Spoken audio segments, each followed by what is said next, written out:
A political tug-of-war is brewing over Alberta's push for a West Coast pipeline project. And Skeena-Balkley Valley MP Ellis Ross is weighing in as Premier David Eby's comments stir political backlash. Our reporter Helen Asante has more.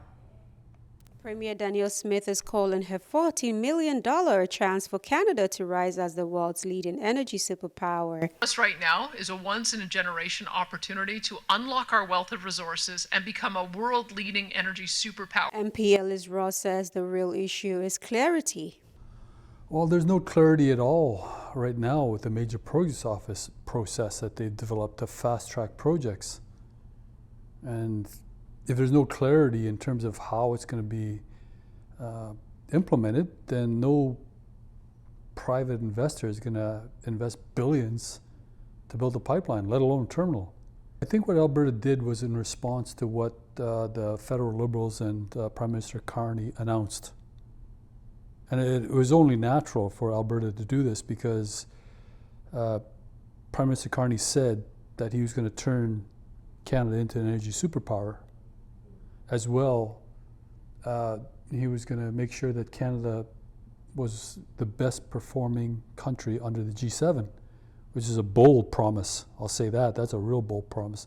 He says he does not agree with Premier David Eby's comment. Advance a project that is entirely taxpayer funded, has no private sector proponent, is not a real project, and is incredibly alarming. No, I don't agree with the Premier in saying that because Alberta doesn't have much of a choice. I mean, nobody's going to invest in Canada right now, let alone BC, given the really vague Major Projects Office mandate. The Major Projects Office doesn't seem to make any sense, given you've got already Canadian Impact Assessment Agency that's basically designed to do the exact same thing. Ross says his focus remains on balancing economic opportunity with accountability and ensuring that Indigenous voices are at the center of every major project moving forward.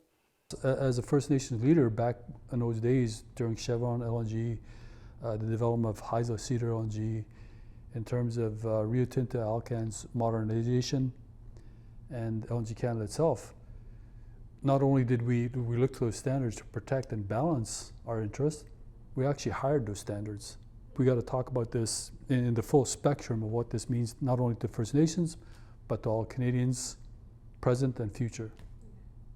For now, Alberta's pipeline do-over remains an idea and a renewed question about what reconciliation through resource development really means.